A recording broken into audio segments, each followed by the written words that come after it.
सुरद्रुमं श्रीमारुतात्मसम्भूतं विद्युत्काञ्चनसन्निभं पीनवृत्तं महाबाहुं सर्वशत्रुनिवारणं रामप्रियतमं देवं भक्ताभीष्टप्रदायकम्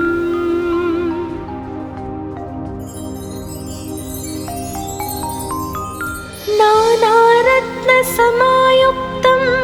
कुण्डलादिविराजितं द्वात्रिंशल्लक्षणोपीतं स्वर्णपीठविराजितं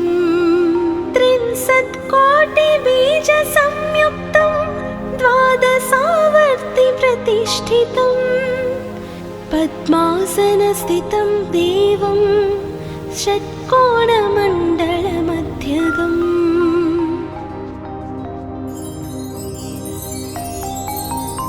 चतुर्भुजं महाकायं सर्ववैष्णवशेखरं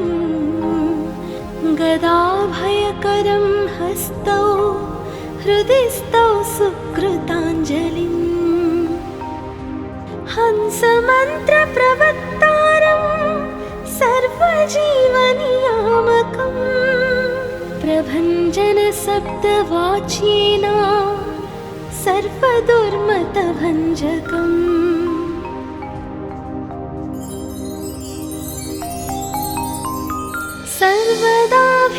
सर्वदाभीष्टदातारं सतां वै दृढमहवे अञ्जनागर्भशम्भूतं सर्वशास्त्रविशारदं कपीनां प्राणदातारं सीतान्वेषणतत्परम् अक्षादिप्राणहन्तारं लङ्कादहनतत्परम्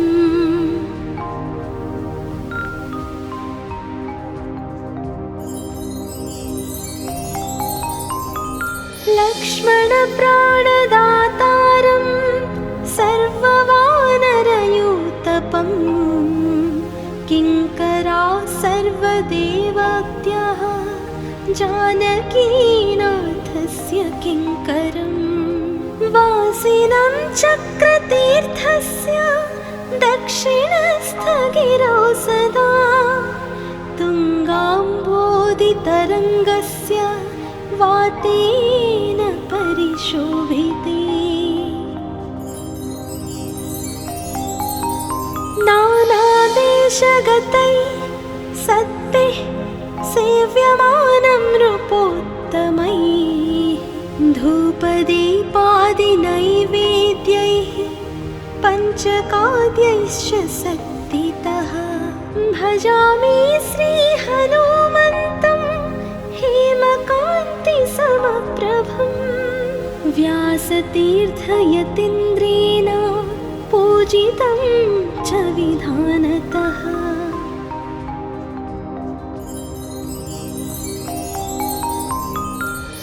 त्रिवारं यः पठेन्नित्यं स्तोत्रं भक्त्या द्विजोत्तमः वाञ्छितं लभतेऽभीष्टं षण्मासाभ्यन्तरे खलु पुत्रार्थे लभते पुत्रं यशोर्थे लभते यशः विद्यार्थी लभते विद्यां धनार्थी लभते धनम् सर्वदा मास्तु सन्देहौ हरिः साक्षी जगत्पतिः यः करोति यत्र सन्देहं स याति नरकं ध्रुवम् यन्त्रोद्धारकस्तोत्रं षोडशश्लोकसंयुतं श्रवणं कीर्तनं वा सर्वपापैः प्रमुच्यते इति श्री व्यासराजकृत यन्त्रोद्धारक हनुमत्स्तोत्रं सम्पूर्णम्।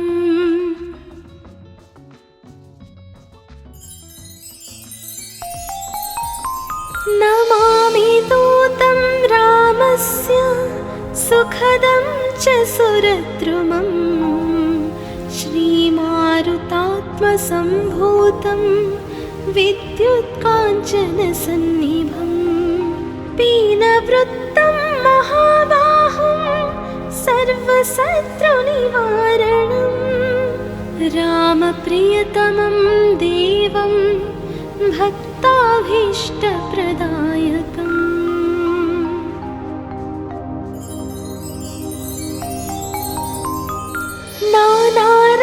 नानारत्नसमायुक्तं कुण्डलादिविराजितं द्वात्रिंशल्लक्षणोपीतं स्वर्णपीठविराजितं 63,000,000बीजसंयुक्तं द्वादशावर्तिप्रतिष्ठितं पद्मासनस्थितं देवं षट्कोणमण्डलमध्यगम्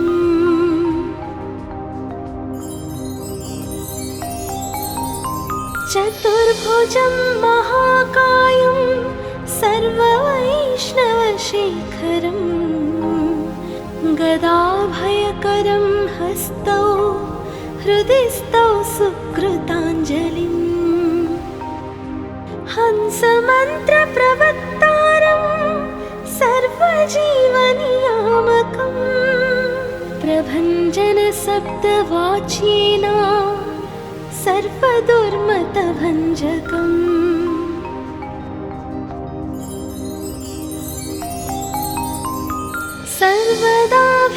सर्वदाभीष्टदातारं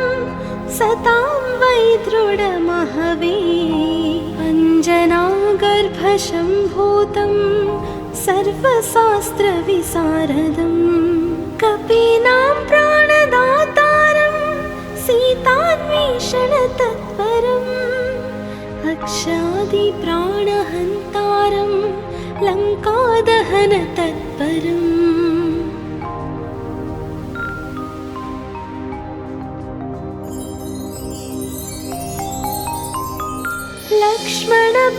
लक्ष्मणप्राणदातारं सर्ववानरयूतपं किङ्करा सर्वदेवत्याः जानकीनाथस्य किङ्करं वासिनं चक्रतीर्थस्य दक्षिणस्थगिरौ सदा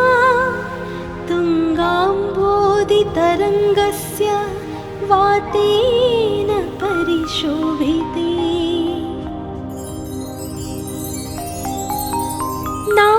नानादेशगतै सत्तिः सेव्यमानं नृपोत्तमैः धूपदीपादिनैवेद्यैः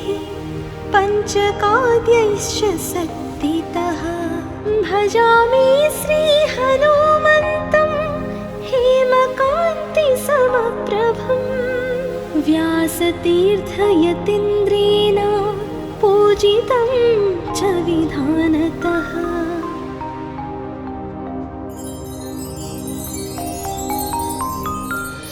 त्रिवारं यः पठेन्नित्यं स्तोत्रं भक्त्या द्विजोत्तमः वाञ्छितं लभतेऽभीष्टं षण्मासाभ्यन्तरे खलु पुत्रार्थे लभते पुत्रं यशोर्थे लभते यशः विद्यार्थी लभते विद्यां धनार्थी लभते धनम् सर्वदा मास्तु सन्देहौ हरिः साक्षी जगत्पतिः यः करोति यत्र सन्देहं स याति नरकं ध्रुवम् यन्त्रोद्धारकस्तोत्रं षोडशश्लोकसंयुतं श्रवणं कीर्तनं वा सर्वपापैः प्रमुच्यते इति श्री व्यासराजकृत यन्त्रोद्धारक हनुमत्स्तोत्रं सम्पूर्णम्।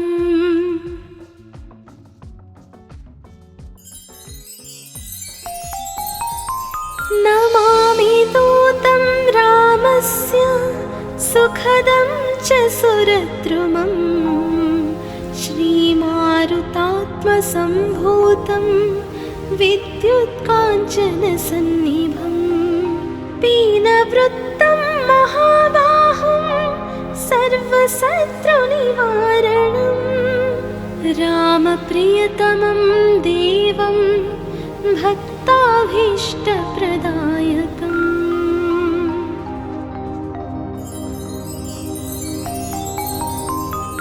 नानारत्नसमायुक्तं कुण्डलादिविराजितं द्वात्रिंशल्लक्षणोपीतं स्वर्णपीठविराजितं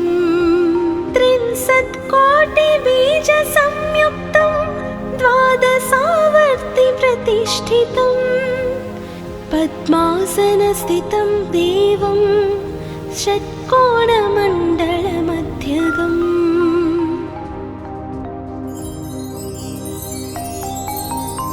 चतुर्भुजं महाकायं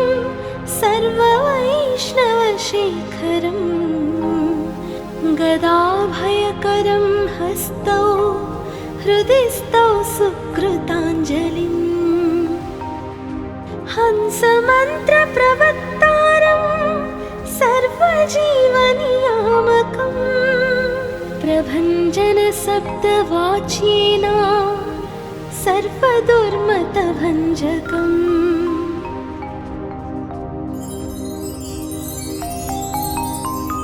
सर्वदाभीष्टदातारं सतां वै दृढमहवे अञ्जनागर्भशम्भूतं सर्वशास्त्रविशारदं कपीनां प्राणदातारं सीतान्वेषणतत्परम् अक्षादिप्राणहन्तारं लङ्कादहनतत्परम्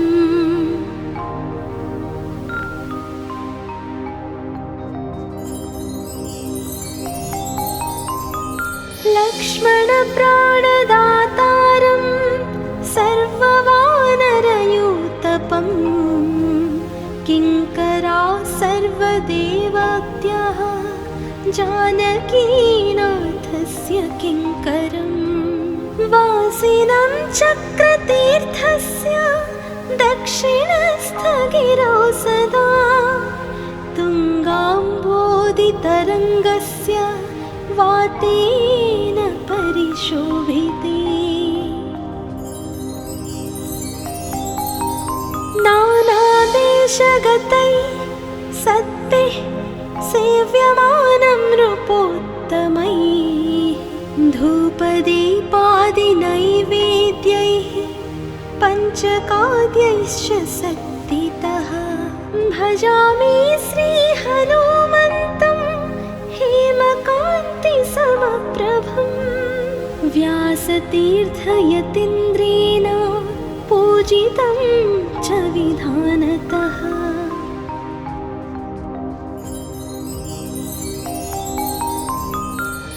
त्रिवारं यः पठेन्नित्यं स्तोत्रं भक्त्या द्विजोत्तमः वाञ्छितं लभतेऽभीष्टं षण्मासाभ्यन्तरे खलु पुत्रार्थे लभते पुत्रं यशोर्थे लभते यशः विद्यार्थी लभते विद्यां धनार्थी लभते धनम् सर्वदा मास्तु सन्देहौ हरिः साक्षी जगत्पतिः यः करोति यत्र सन्देहं स याति नरकं ध्रुवम् यन्त्रोद्धारकस्तोत्रं षोडशश्लोकसंयुतं श्रवणं कीर्तनं वा सर्वपापैः प्रमुच्यते। इति श्री व्यासराजकृत यन्त्रोद्धारक हनुमत्स्तोत्रं सम्पूर्णम्।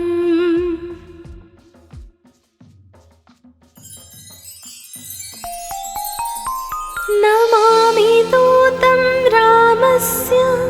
सुखदं च सुरद्रुमं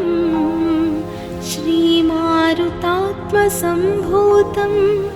विद्युत्काञ्चनसन्निभं पीनवृत्तं महाबाहुं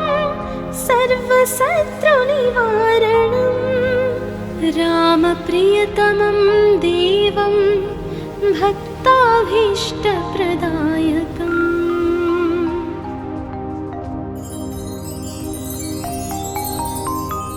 नानारत्नसमायुक्तं कुण्डलादिविराजितं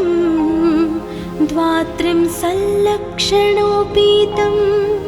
स्वर्णपीठविराजितं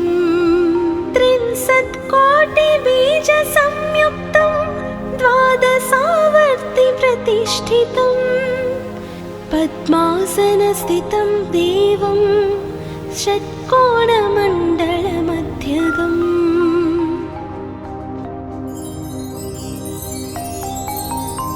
चतुर्भुजं महाकायं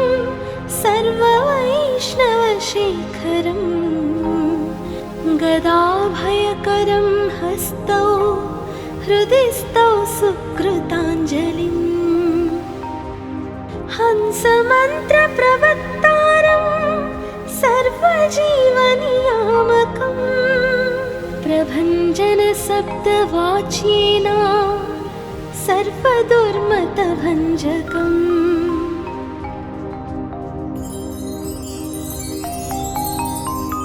सर्वदाभीष्टदातारं सतां वै दृढमहवे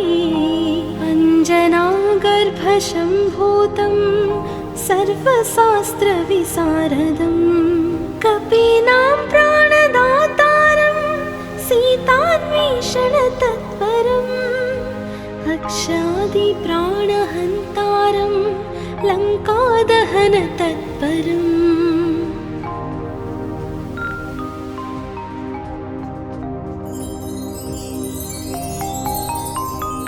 लक्ष्मणप्राणदातारं सर्ववानरयूतपं किङ्करा सर्वदेवत्याः जानकीनाथस्य किङ्करं वासिनं चक्रतीर्थस्य दक्षिणस्थगिरौ सदा तुङ्गाम्बोधितरङ्गस्य वातेन परिशोभिते नानादेशगतै सत्तिः सेव्यमानं नृपोत्तमैः धूपदीपादिनैवेद्यैः पञ्चकाद्यैश्च शक्तितः भजामि श्रीहनुमन्तं हेमकान्तिसमप्रभं व्यासतीर्थयतीन्द्रेण पूजितं च विधानतः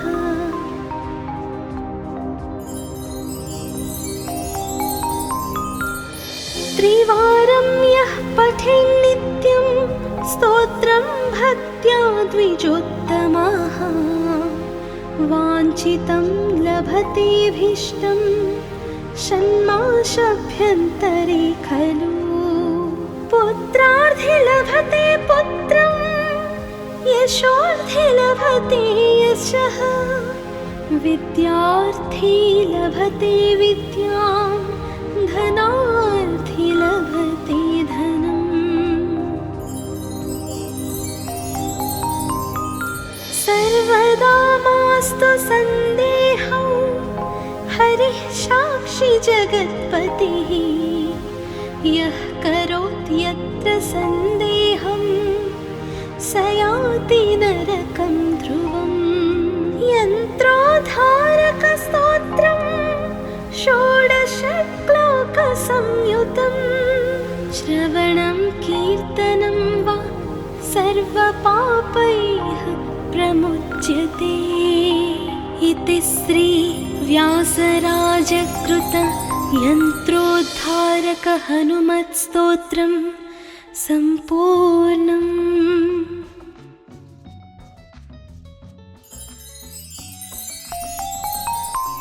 नमामि दूतं रामस्य सुखदं च सुरद्रुमं श्रीमारुतात्मसम्भूतं विद्युत्काञ्चनसन्निभं पीनवृत्तं महाबाहुं सर्वशत्रुनिवारणं रामप्रियतमं देवं भक्ताभीष्टप्रदायकम्।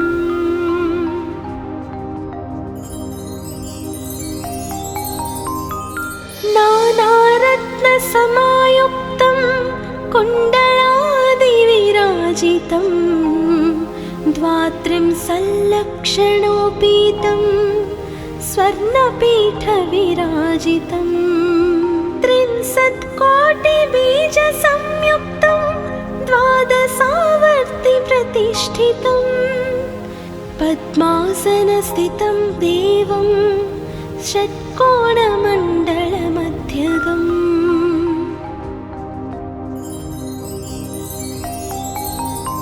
चतुर्भुजं महाकायं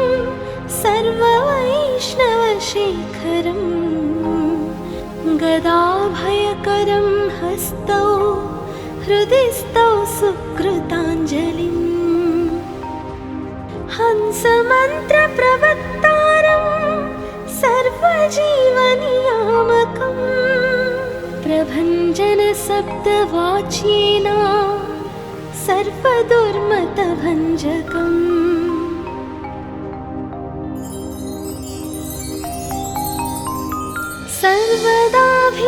सर्वदाभीष्टदातारं सतां वै दृढमहवे अञ्जनागर्भशम्भूतं सर्वशास्त्रविशारदं कपीनां प्राणदातारं सीतान्वेषणतत्परम् अक्षादिप्राणहन्तारं लङ्कादहनतत्परम्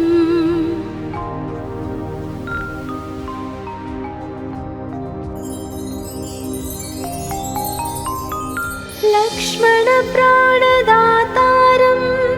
सर्ववानरयूतपं किङ्करा सर्वदेवत्याः जानकीनाथस्य किङ्करं वासिनं चक्रतीर्थस्य दक्षिणस्थगिरौ सदा तुङ्गाम्बोधितरङ्गस्य वातेन परिशोभिते नानादेशगतैः सद्भिः सेव्यमानं नृपोत्तमैः धूपदीपादिनैवेद्यैः पञ्चकाद्यैश्च शक्तितः भजामि श्रीहनुमन्तं हेमकान्तिसमप्रभं व्यासतीर्थयतीन्द्रेण पूजितं च विधानतः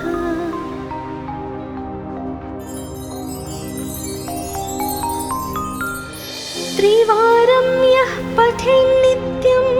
स्तोत्रं भक्त्या द्विजोत्तमः वाञ्छितं लभतेऽभीष्टं षण्मासाभ्यन्तरे खलु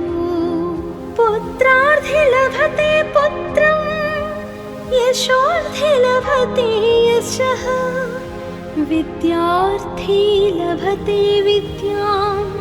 धनार्थी लभते धनम्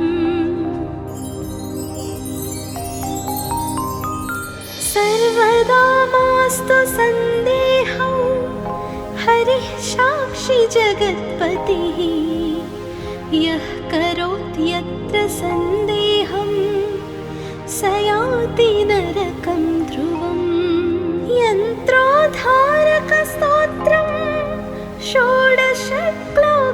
संयुतं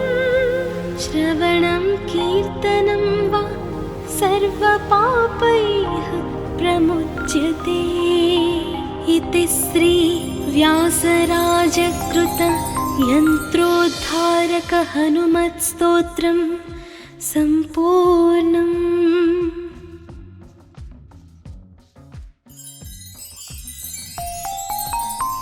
नमामि दूतं रामस्य सुखदं च सुरद्रुमं श्रीमारुतात्मसम्भूतं विद्युत्काञ्चनसन्निभं पीनवृत्तं महाबाहुं सर्वशत्रुनिवारणं रामप्रियतमं देवं भक्ताभीष्टप्रदायकम्।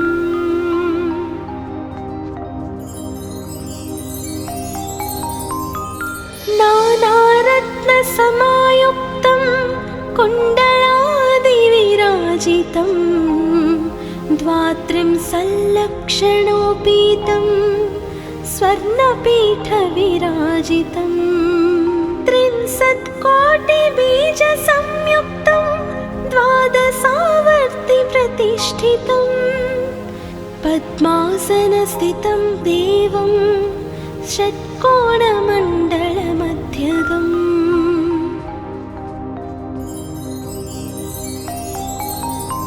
चतुर्भुजं महाकायं सर्ववैष्णवशेखरं गदाभयकरं हस्तौ हृदिस्थौ सुकृताञ्जलिं हंसमन्त्रप्रवक्तारं सर्वजीवनियामकं प्रभञ्जनशब्दवाच्येन सर्वदुर्मतभञ्जकम्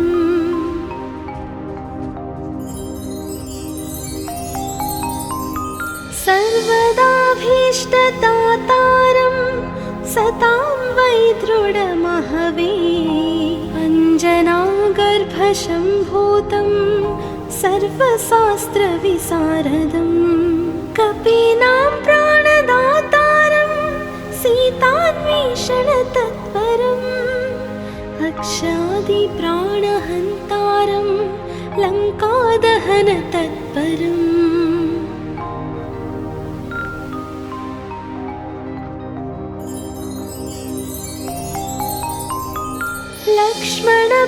लक्ष्मणप्राणदातारं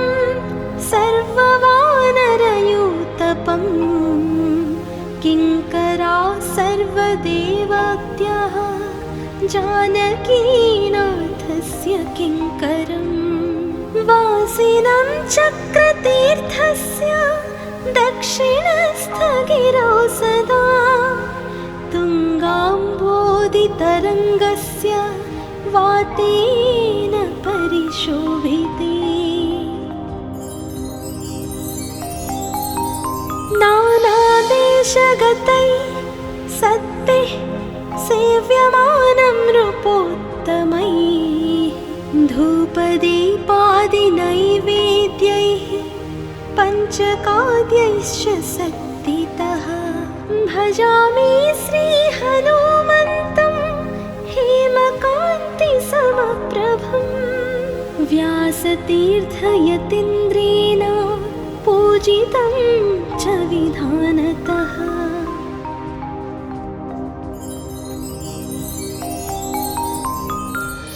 त्रिवारं यः पठेन्नित्यं स्तोत्रं भक्त्या द्विजोत्तमः वाञ्छितं लभतेऽभीष्टं षण्मासाभ्यन्तरे खलु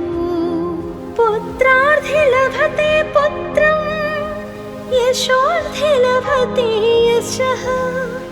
विद्यार्थी लभते विद्यां धनार्थी लभते धनम् सर्वदा मास्तु सन्देहौ हरिः साक्षी जगत्पतिः यः करोति यत्र सन्देहं स याति नरकं ध्रुवम् यन्त्रोद्धारकस्तोत्रम् षोडशश्लोकसंयुतम् श्रवणं कीर्तनं वा सर्वपापैः प्रमुच्यते इति श्री व्यासराजकृत यन्त्रोद्धारक हनुमत्स्तोत्रम् सम्पूर्णम्।